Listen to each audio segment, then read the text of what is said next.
All right, everyone, it's 5 o'clock. Good afternoon and welcome. We want to welcome everyone to the Pride Month virtual discussion with our host, California's Secretary of State, Dr. Shirley Weber. I am Natalia Visante, the Acting State Archivist and Division Chief over at the California State Archives, a division of the Secretary of State's office. In today's discussion, we will be joined by the Legislative LGBTQ Caucus, Vice Chair of the caucus, Assemblymember Christopher M. Ward. And unfortunately, Senator Eggman has not been able to attend tonight due to unforeseen circumstances. The program this evening will be a casual roundtable discussion focusing on the caucus, its members, past initiatives, history, and future legislation. If you are unfamiliar with the California State Archives, we were created by California's first law on January 5th, 1850. We are a critical part of California's government process by preserving the state's history and its people for over 172 years. The California State Archives collects, protects, and provides access to historical records of all three branches of California state government, as well as some local government groups and private donations, which documents California's rich and diverse history. We hold over 350 million records, and we are proudly one of the largest state and territorial archive collections in the United States. The collection holds records from pre-statehood prior to 1850, and we continually receive records today. Our website not only holds information on our materials, we also have virtual exhibits and educational guides, such as the Legislative LGBTQ Caucus virtual exhibit, which is already on our website, and an educational guide, which will be launching tomorrow. If you would like to learn more about what we hold in our archives or would like to be added on our contacts list, please send us an email, which will be placed in the chat, which is also archivesevents@sos.ca.gov. Please use the Q&A in this chat for today if you would like to communicate any questions during our discussion. And now, without further ado, I'd like to introduce Secretary Dr. Shirley Weber. Well, thank you, Natalia. Thank you so very much for the introduction and for the opportunity to be with you at this such an important event.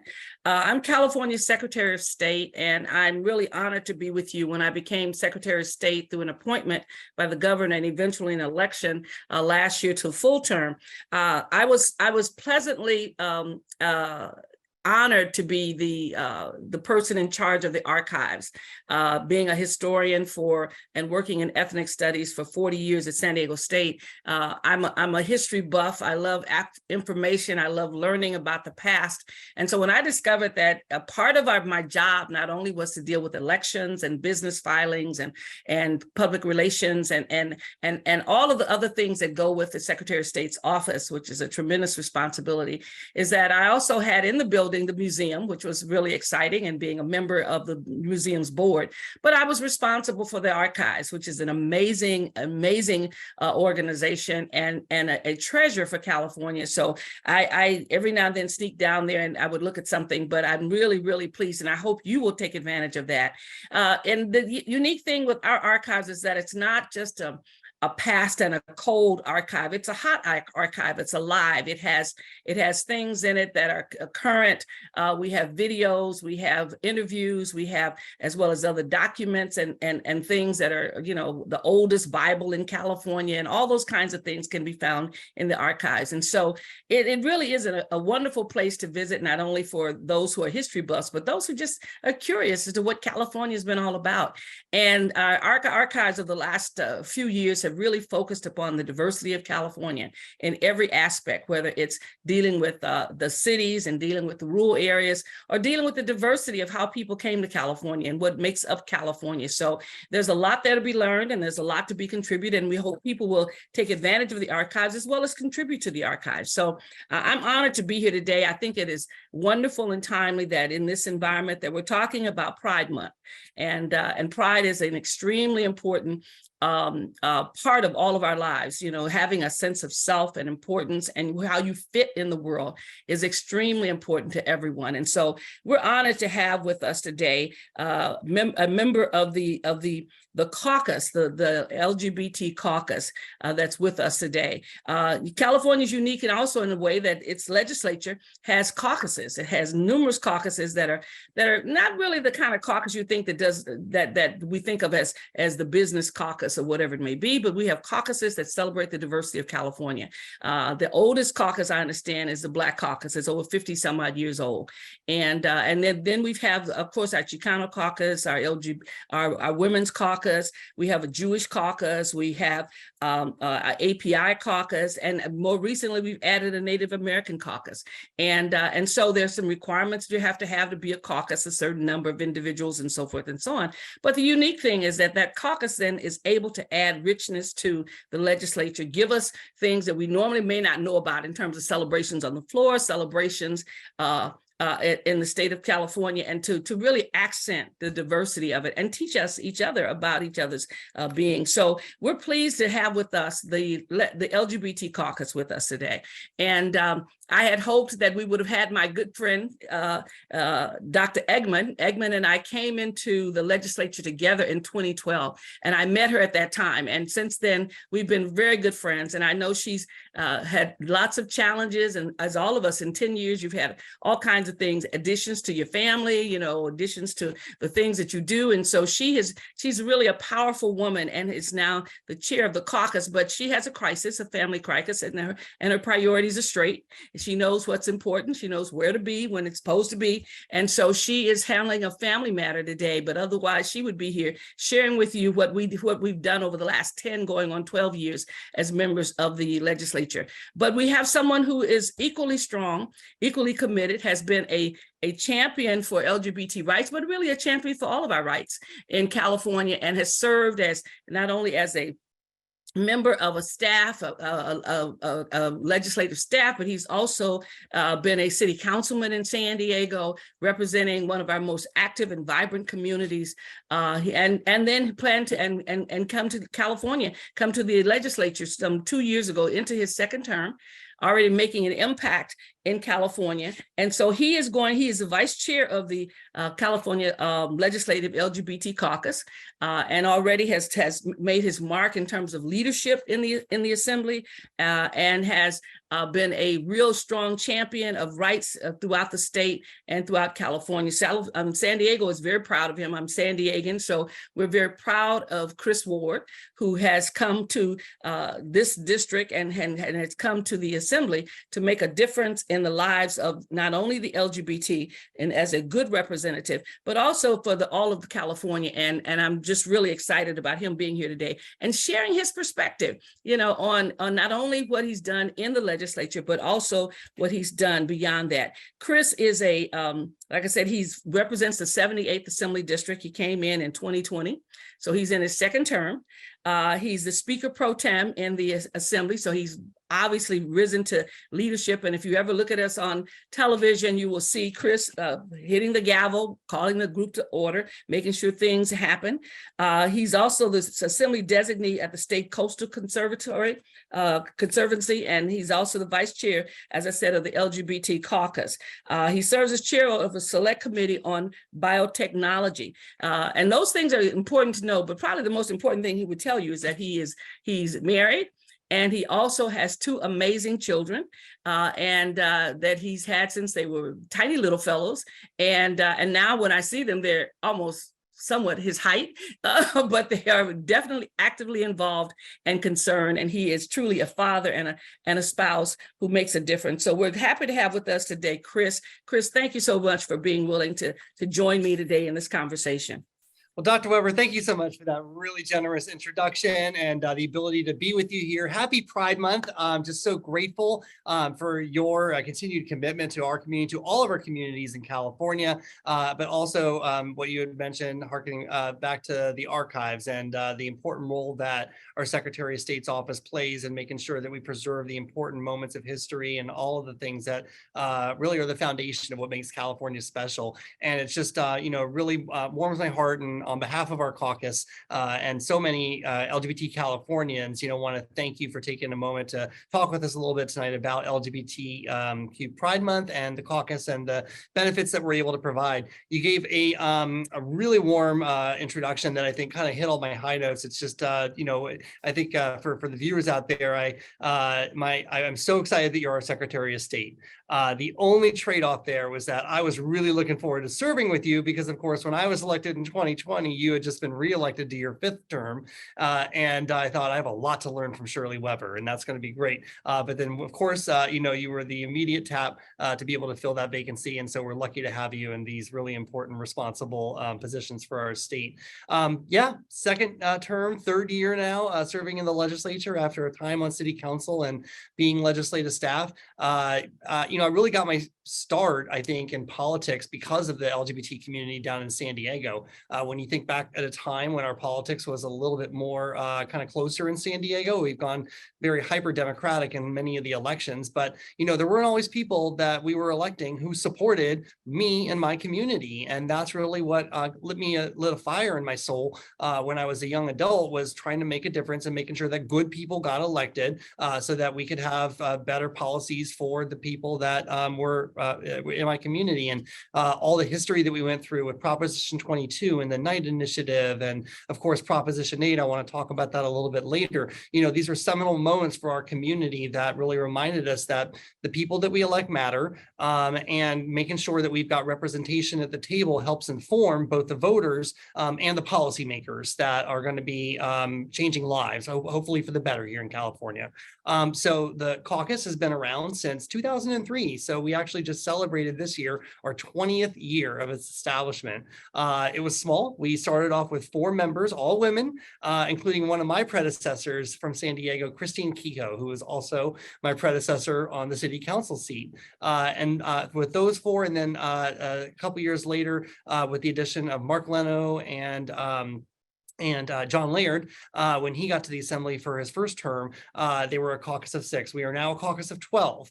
This is a big year for the caucus because after the last election, we now have 12 members out of the 120, which is 10% of the legislature, which is, we believe, kind of reflective of 10% of the general population who identifies on the LGBTQ spectrum. We have parity, and that's a real big accomplishment because we are now the first state in the country to achieve parity for LGBTQ representation. So it's an honor to be here. I'm looking forward to the discussion tonight and sharing all the kinds of things about the caucus and our history.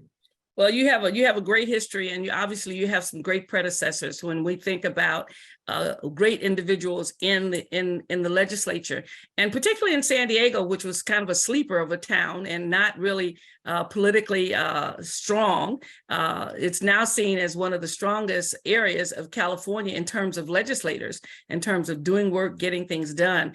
And I've benefited so much from the friendship of Chris Kehoe, Tony Atkins, Todd Gloria, and now you, Chris Ward. I mean, just a litany of individuals who really have made a difference, and San Diego counts on that strong leadership. So it's good that you're here, and obviously the history of the caucus is very important, and its size at this point is significant and really important. You guys have something called the Pride Month. Mm-hmm. Pride Month. How important is pride? That concept. I mean, I think about that word, and I like the word. I like the fact that it's a Pride Month. Why pride versus something else? Why do you think people chose the term pride, and what makes you proud about the pride concept? There's a lot of layers, I think, that kind of go into this, and they're all important to discuss.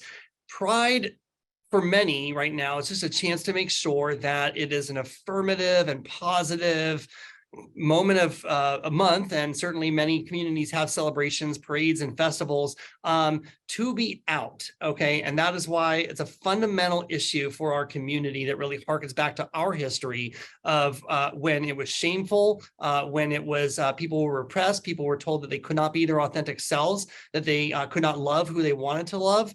And you go back to the original days of Pride. Pride was a protest. Pride really originated from the riots, the Stonewall riots in 1969 out in New York City, and then other events in Los Angeles and San Francisco, and really took off nationwide because many out and proud LGBT members, mostly gays and lesbians, they'd had it. They were fed up with the discrimination, the maltreatment, and being forced to be in the closet. And so the kind of annual traditions that we incorporate around Pride really harken back to those early days where the encouragement was just to come out, to be yourself. Because when you start to tell your family, and it's not easy for anybody, even in today's days and age, to be able to have these conversations. But when you can be honest with who you are, it gets people on a more solid foundation for their mental health, for their well-being, for a positive directions for their future. And it unites the community, knowing that you have the love and the support of your community and those around you to be able to live your life authentically.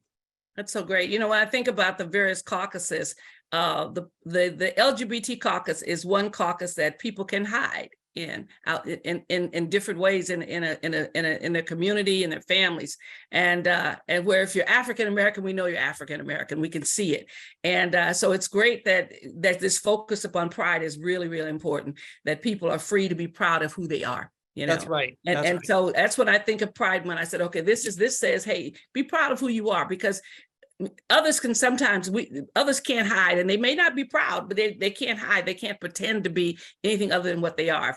And so the fact that it's out there, it's proud, people are proud, and they're accepting themselves, and basically not only accepting themselves, but allowing others to accept them as they are. And I think that is extremely important. What would you, if someone asked you and they met you, said, what is this LGBT caucus thing all about? Why do we need an LGBT caucus? I often have people say, why do we need a Black caucus? Why do we need a so-and-so caucus? Why all these caucuses? Why can't we just be people? I mean, what would you say to someone who says, why do you folks think you need an LGBT caucus?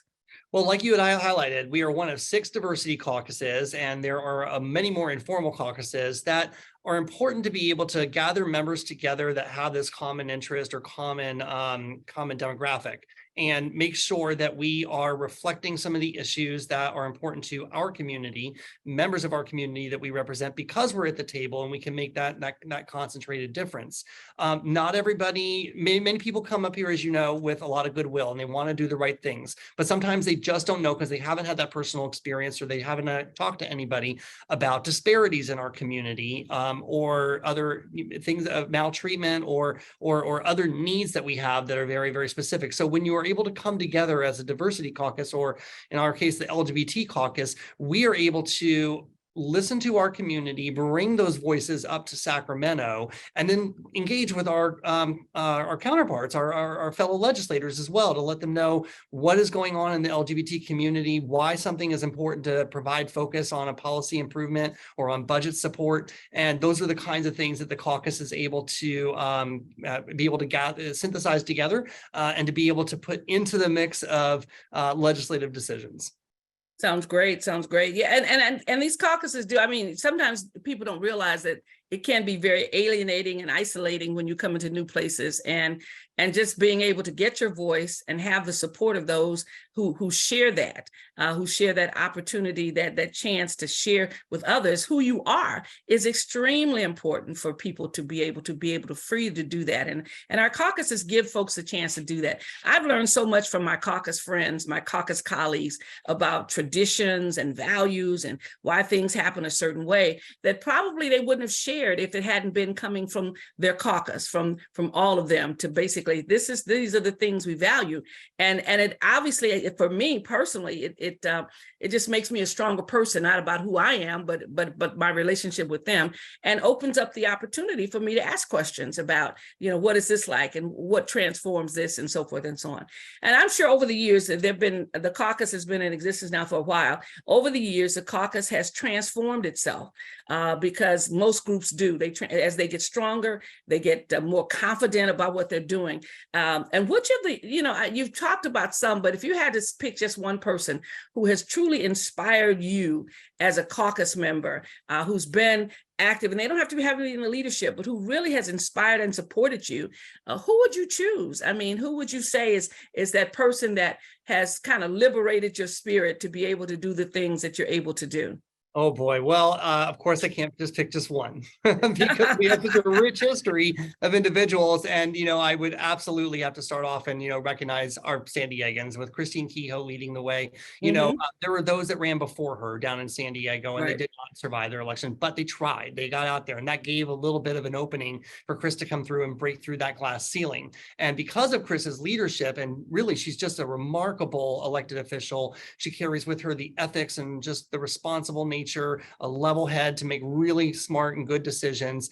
She was a role model, not just for our community, but for all San Diegans, for all Californians. And that gave an opportunity for Toni Atkins to come up through her council office, become a council member in her own right, as our acting mayor during a city of crisis. And now, of course, as a legislative leader in both the Senate and the Assembly, gone on to be a very, very impactful person. Todd Gloria following her. And of course, now as our mayor. And then I've had the honor to be the fourth in line. We now have a fifth in line. We, back in our city council district, are actually now the longest consecutively held LGBT district in the country. Wow. We are now 29 years of LGBT representation for Council District 3. And so there's definitely been a growth, and it's been a proving ground to be able to come up and convince the voters that you're worthy of state representation as well. So yes, I would, pride my San Diegans, but, Mark Leno, for being one of the first gay men, and John Laird, definitely also set the bar high for how to be a strong representative who was out and proud. I think about Sheila Kuehl and the fire in the belly that she brought into the job. And, it was because I think of some of those early leaders, one, that this caucus was founded in the first place, but two, because they were able, as a caucus, to start to actually compel many of their colleagues to listen to us and to make sure that our perspectives and our needs were also on the table and we're receiving more and more support. So that's the power of a caucus, is that we're a resource, but when they see us sort of, strengthen in numbers, that's something that needs to be acknowledged. And I think it's so very important that you're acknowledging all of the great leaders that have been in the LGBT caucus. I've been influenced by probably all of them, and we've had a very, very strong relationship. Toni Atkins is like family to my kids and to me, and because she, you get to learn that these are people. They're just not LGBT. These are people, That's right. And you learn to, and they learn to support you and work with you, and so the beauty of it is amazing. Because I met, I guess, Toni and Chris Kehoe way back when I was on the school board in the 90s. And we've had good relationships and ability to share our thinking and our thoughts and our support for each other over the years. So I think it's really amazing. But it was funny to me when I came into the legislature. The person who was the funniest to me and who was the most amazing was Tom Amiano. Tom Amiano. I miss him so much. Every now and then he calls me and I see him, but he was the funniest guy. Yeah. And he was so funny about being open about who he was that it kind of released everybody else, because you kind of look for the crazy things Tom would say, but they were profound statements that really kind of lighten up the spirit of the floor. And so he was on for maybe a couple of 2 to 4 years while I was there when I first came on, and I met Tom Amiano, and it was just an amazing experience. And Mark Leno was so helpful. We chaired the joint legislative committee together, and he was also an amazing person, and just I can remember some things he did that were so profound that people would not do. I remember when they cut his bill up in so many little pieces, and it really wasn't nice. In the end, he said, "I have no idea whose bill this is, but it is not mine." And, where people would normally just accept anything that would happen to their bills, he was very clear. This is not my bill. You guys can do whatever you want with it, but this is not my bill. And I thought, wow, everybody in the Capitol was talking about it, because he was strong enough to say, I'm not going to accept any old thing. I'm going to have a bill with integrity. And he did. And so he gave us an example of constantly fighting back, and which was much a part of that tradition, that they weren't just happy to be there. They were going to transform the environment. And that's what I love so much about the LGBT caucus. What do you think?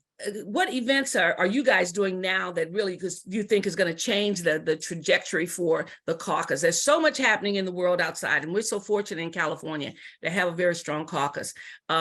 What events are you looking at that really are going to motivate and kind of change and transform the caucus, and hopefully transform the legislature in California?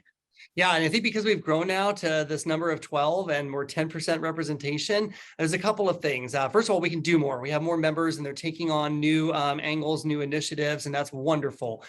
We also recognize, and we've been working hard on the political side to make sure that we're electing more and more diverse members within our LGBT caucus, because Brown and Black LGBTQ members have their own specific issues of disparity and treatment out in the community, and that needs to be addressed. So this year, by having Dr. Corey Jackson join us, we have our first Black out LGBT individual.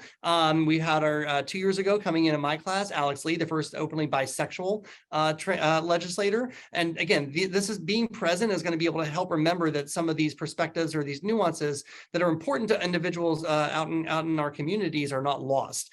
We have yet to have anybody who's transgender elected to the state legislature, but we do have somebody who's going to make a real great run at it, running for the current cycle. And so if she's elected next year, then we will have our first T in the LGBT caucus. So we're always looking to expand that diversity. Sounds great. Sounds great. And we all look forward to it too, because with it comes new challenges every time. And those new challenges and new victories always open up the opportunity for others to participate. No question. And I was gonna add as well too. I think you would fully agree and appreciate that we're in a very disruptive and difficult time. And there's a lot of hate out there. And there's been, some pushback on a lot of the gains that we have made. And some of that's actively happening today on school boards or out in smaller cities. The idea, we open this up by talking about the significance of Pride and the history of Pride, and it's almost like some really want to dial it back to 1950s again, right? And have us all go back in the closet, and we just can't even display Pride flags out there, let alone talk about the wins that we got for employment non-discrimination and marriage and adoption rights, like my two kids. That these are all great advancements for good people out there that deserve these equal rights. Our rights can easily be taken away as much as we gain them. So maintaining vigilant, having this representation, having alliances with our other caucuses and with other colleagues in the legislature is going to hopefully get us through this period. But that is kind of what the current issues are for the caucus right now, is building on some of the progress, but watching out for what's going on. And we are, we carry a lot of clout. We will speak up and we will be vocal when something is really offensive out there in a community in California, that it's risen to our level, and we are going to figure out a way to tamp back that hate. Well, I never thought, as I said when I was sworn in, that I never thought that the challenge that my parents faced in the rights to vote, the opportunities to be included in activities and programs, I never thought that would be my challenge. I saw that and I figured, hey, we're in the next millennium, so this is going to be different. And we've mastered these things, only to discover that we have not. And so as a result, we see these things happening to us. And I think one of the beauties of, if we have to look at challenge, is that, there was a time when if something happened to an African American, that I would be the only person raising my voice. Okay. If something happened to an LGBT person, they would be the only ones raising their voice. The good thing is that you don't have to raise your voice by yourself anymore. That's right. There are others who are also fighting this battle along with you. And that gives you some sense of progress, that, we've made it a little further than we are. I can remember when we had folks who were beaten on streets, and we had someone killed in Hillcrest. And I was probably the only African-American there to speak against this violence against LGBT community. And now I look around and there's so many others, people thought, oh, you can't do that. That's not, that's not what Black people do. It's not about us. And yet it really is about us. And so I think, bringing these issues forward and having the caucus sometimes take the lead, but I'm sure you're refreshed on a regular basis when you don't have to take the lead, that you can follow some of your other colleagues who are taking up this challenge, because the challenge and the attack on any of us is really an attack on all of us. And we rely upon the caucus to do that.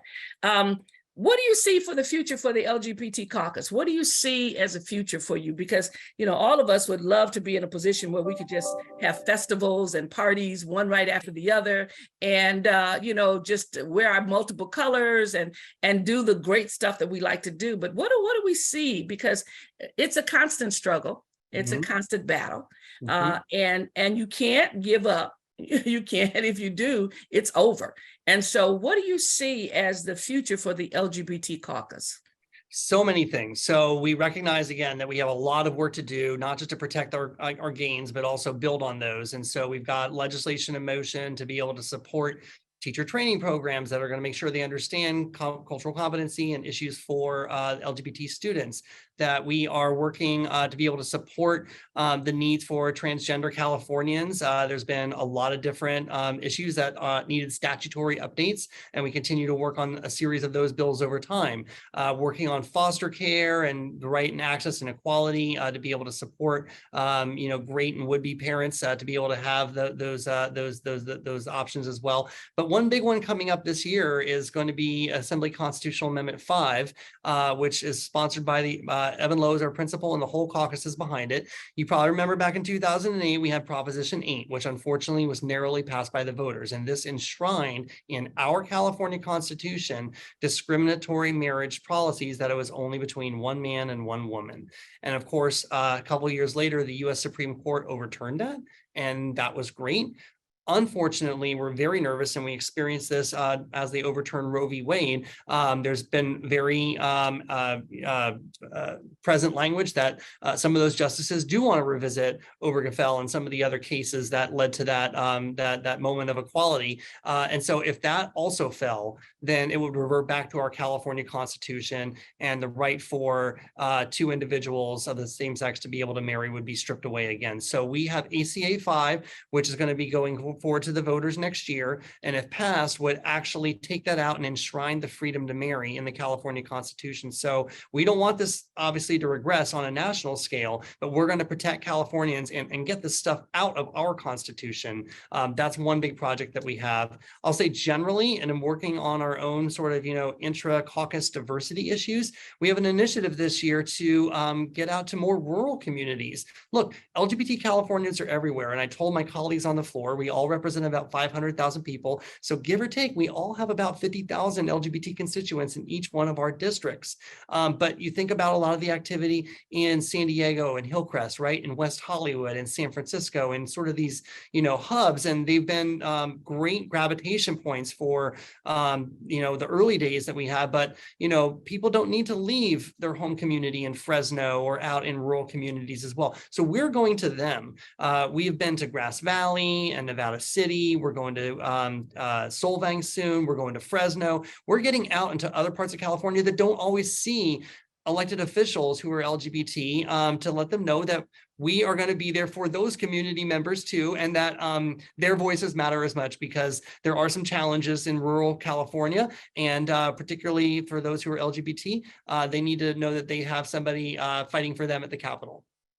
That's great. And I hope you get tremendous support in that effort. I mean, we have so many people in those areas who are so intimidated. We find that to be true in every sense of the word. I mean, I sometimes wonder, even with our own legislators who are sometimes intimidated by the people in their community, that they don't often speak up. We see that around the nation, don't often speak up, don't often fight back, because they have to be there in those communities. And so I'm hopeful that people will wake up and come out and be supportive of the efforts that's there, because it really is extremely important that we get into those communities where everyone lives, and don't have to hide.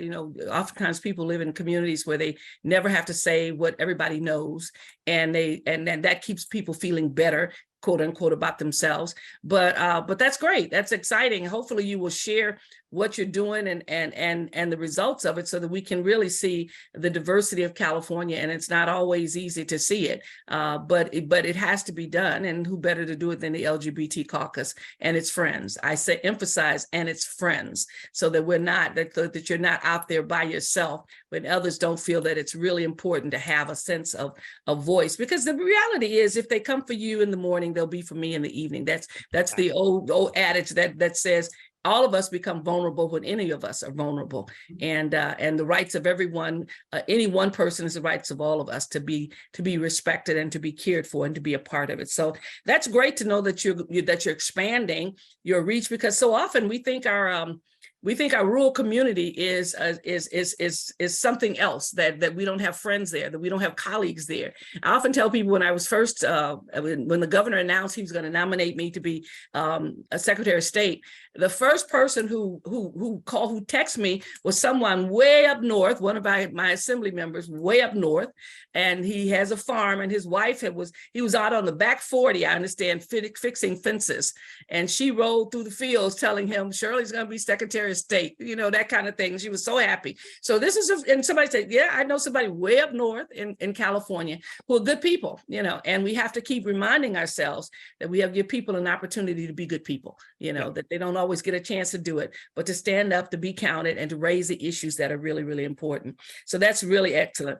What is your goal? You're vice chair of the caucus, and you have to have a goal. That, if you're vice chair, you got to have a goal, and the goal has to be bigger than becoming chair. So, so what do you think? If someone says, "What are you going to do as vice chair, Chris?" What do you hope to accomplish? What do you want people to know about your administration for the 2 years that you're vice chair, in hopes that you'll become chair? Well, I think maybe some of this harkens back to my staffer days, but I like to keep things really well organized, and I like to make sure that we're effective and that each one of the individual caucus members has the support they need from the caucus as a whole to meet their individual goals.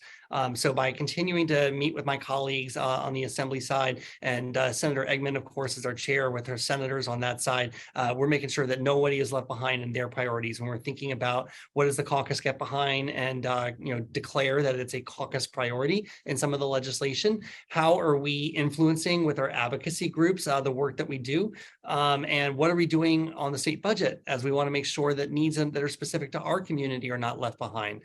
So we have a lot of freshman members, and even though I'm a sophomore now, I had to pick up those reins and make sure that they were able to hit the ground running and be able to work on some of their legislative priorities, some of which does include their interests in supporting the LGBT community. How do they connect the dots? So it's been a lot for so far. My goals have been to make sure that we are, as an expanding caucus, really functioning well.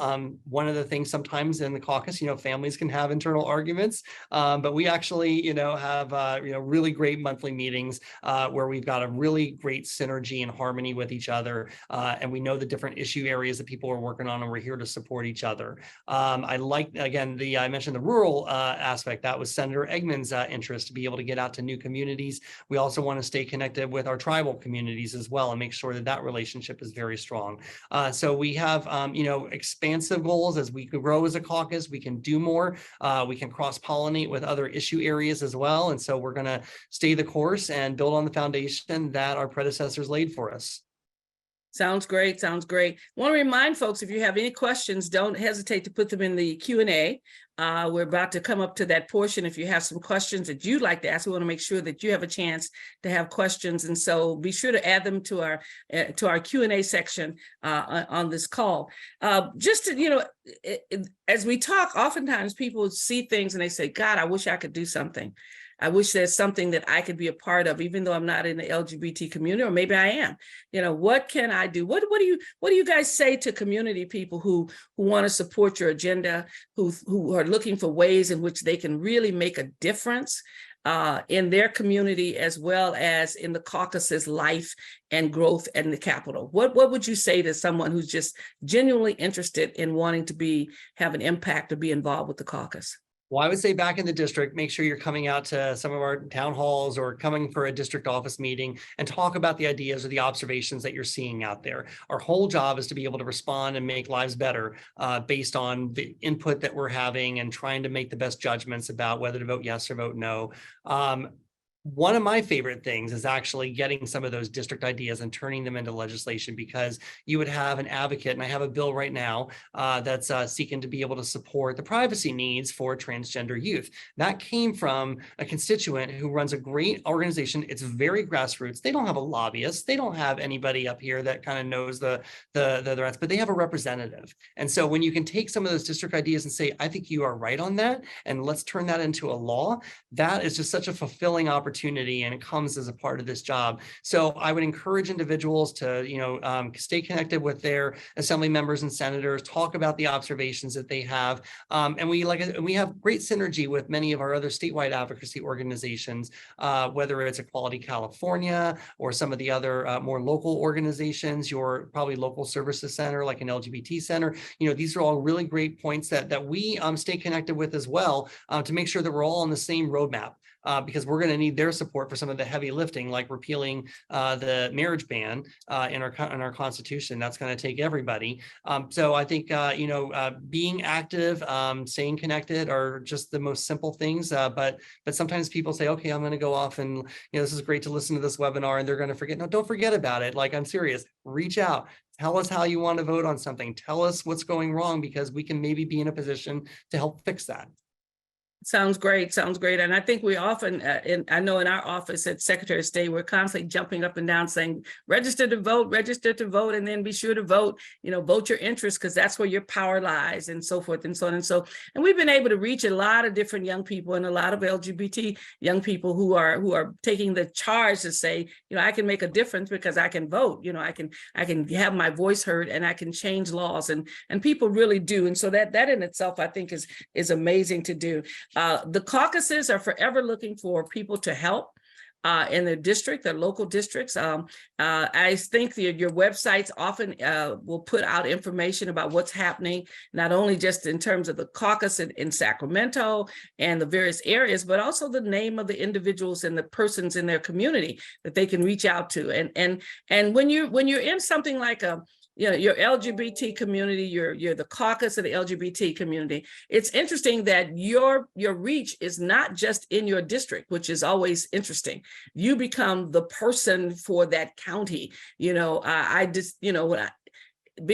an African American in the legislature, and being the only person in Southern California, and nobody in Middle California hardly, and what have you, I discovered that people call me from all over the state for issues, because we were only 8 of us in the whole state initially, and then 10, then 12.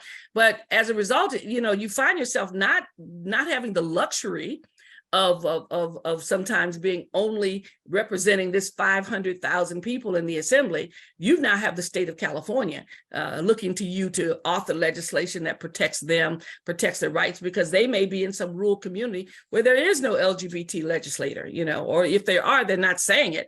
And so you then become the representative of the whole group. So those of you who are having issues and concerns, look to the LGBT caucus, look to them to provide you with the kind of support, information, even just to give you ideas on how to handle some of the challenges you're facing in your workplace or in your schools, or places where you don't think you have a role model or someone who can help you fashion the words that you need. Those things become important. And so when we've got 12 members now in the LGBT caucus, I mean, we're growing in numbers.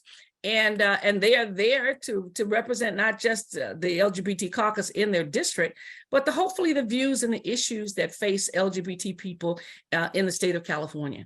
And that they'll be the voice and hopefully help you get your voice to be able to respond to it. So it's really great to have that. So, we're at a point now, I think, where we're supposed to be taking a break and see if there are any questions. I'm not sure if there are any questions. There are a few questions. You have some questions? I do have some questions. Excellent. Excellent. It's good to hear. Our wonderful archivist has questions for Chris. Chris, has been great talking to you. And we're going to hear the questions that are being asked. I'm sure they're going to be of you and not of me, but they might be. You never know.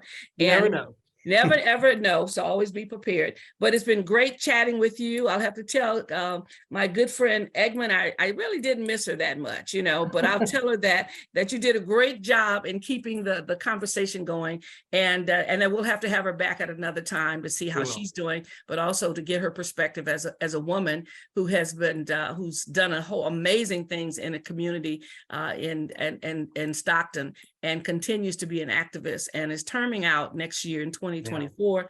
And I'm not sure what she'll do after that, but clearly the Assembly and the Senate will truly miss her leadership, but I'm sure it will not be wasted because it'll be found somewhere else. Natalia, thank you for having me with you today. And Chris, thank you. It's been wonderful chatting with you. We'll see what exciting questions lie ahead. Thank you. Thank you, Dr. Weber. So the first question is that we've gotten is, What do you see in future legislation regarding the school curriculum that is inclusive? What can we do as a community to help? That's something that, several members of the caucus have been looking at, making sure that that again, our history is that we are not, there's not a washing of our identity, that we are integrated as we're thinking about diverse curricula viewpoints. And so not even just like being able to make sure that curricula is not just inclusive, that there's information available as part of the education curricula, but also that there's not a intentional washing away of our identity, as if that's the intention of some school boards. Very, very tense discussions, and that's actually a really great question for the times that we're in, and we're seeing some of the hateful activity by some school boards that are out there right now. We have to work closely with our superintendent of public instruction and with all education advocacy groups to make sure that we're doing things in the right way, despite the fact that we are trying to actually have specific goals in mind that reflect the needs of our students and our message. Awesome. Second question we got here, and you kind of touched on it a little bit here, but what to you personally is so important about celebrating Pride Month? I love my community, and so yeah, it's like I said, it's there's something that's very joyful to see how big it is. San Diego has one of the biggest Pride events in the country, and to see so many people come out, it's something we look forward to every July.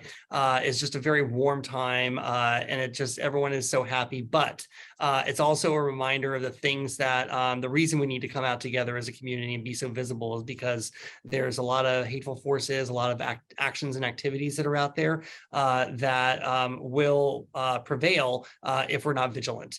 And so, and there's a lot of injustices out there. We hear, themes through our Pride events, and there's attentions and focal areas. And it reminds us of the fight that we still need to be able to do because we have not yet achieved full equality, and our rights are fragile. Perfect answer to that. Thank you so much. So the next question we've received here is, what is the most noticeable ways that the landscape of the LGBTQ legislation has changed since you first came into office? It hasn't been long. It's only my third year. And so, again, I think so much of the foundational work predated my time in the legislature. But we are constantly looking, again, a lot of this sometimes even comes from that constituent feedback for things that we have missed, for new areas to be able to make sure that LGBT issues and perspective is captured. And look, I'd be remiss without saying I'm so thankful to be a Californian, right? We have a lot of allies. We have a lot of support with our political decision makers here, in Governor Newsom and all the way down to many members of the legislature. But we have to set the tone and the trend for what's going on in the rest of the country. There are still state legislatures out there that have 0 representatives. We're working on that with groups like the Victory Fund to make sure that at least somebody is at the table. But there are, many other states that have far from 10% representation, and to be able to make sure that our work that we're doing right now, which we feel is fair and just and for righteous causes, is good model legislation that others can be able to draw from as well, to be able to support people that live in other states. I think that's another function that we serve. We're, if we can make it happen in California, hopefully that's trend setting for the rest of the country. We are always trend setting here in California, for sure. And I want to say again, congratulations on the 10%. That's huge, huge achievement. The next question that we received, and again, you touched a bit on this already throughout the discussion today, but what do you feel is the most pressing legislative issues that are impacting the queer community in your district? In my district, again, we have a lot of healthcare issues. We have a lot of issues that are very specific to the transgender members of our community that really need the additional support and assistance. And it's something even more fundamental. It really needs validation and attention. There are just, far too many anti-trans issues or attacks that are out there right now that are disparaging, that are using transgender brothers and sisters as scapegoats for something else that's political out there, and it's unacceptable and it's horrible, and it causes hurt and it causes harm to way too many people. So standing up for them and making sure that progress that we've been trying to do is not regressed. I think that's an important goal of our caucus that we're fighting for right now. So I have one last question for you. We have set up here. Our last question that we have, and this is a big one actually for us as an agency, because we really want the community to get involved, talking about elections and things like that. What is the advice that you would give to young queer people aspiring to enter politics or government? I think it's a fabulous question, and definitely also very timely, especially as I just mentioned, we're celebrating that 10%. Yeah, I would say build relationships. And take your time. There's a lot of very needed and very strong energy for everybody to get in there and, just kind of go from A to Z. But, whether you're gay, straight, queer, or no matter who you are, to be successful as a candidate, and ultimately, I think to be a really strong representative, taking that time to really cultivate and cross-pollinate many of those relationships is going to make you a stronger candidate and a stronger elected official, because you'll be able to tap into many of those relationships to break through and find solutions to policy. But you're also going to have that support that you need for people to lift you up when you're being attacked and you're being, things are getting difficult for you, to know that you have that base of support because people know you. So I think it's, and there's many ways to get involved and to build those relationships. Joining a local nonprofit board, supporting something that's important to you in your community, building, showing that you want to lead on something, that you want to get results. These are all things that can really help to convince voters that you are committed to public service and that you can be effective. So I would, just really get out there and get to work, and hopefully contact some of your immediate elected officials and kind of ask them some of those basic questions too. Absolutely. Thank you so much. These are just some great answers. We got some great questions. So we're a couple minutes to the end here. So I think that's all the time for the questions that we have today. I want to thank everyone for joining our roundtable discussion today. We really appreciate Assemblymember Ward and the teams that help make today such a rich and fulfilling conversation. Thank you to Secretary of State Dr. Shirley Weber for moderating and having a wonderful virtual discussion for us today. If you have an interest or are really curious about any of our collections, want to come and visit us over here at the California State Archives, we are located at 1020 O Street in Sacramento. And if you can't come to visit us, please contact us or want to learn about future events. Again, that email address to contact us is archivesevents@sos.ca.gov. And I just want to thank everybody so much for your time and for coming to our lovely event today. Thank you, Natalia. Thank you, Dr. Weber, and happy Pride, everybody. Happy Pride. Thank you all. Have a good evening.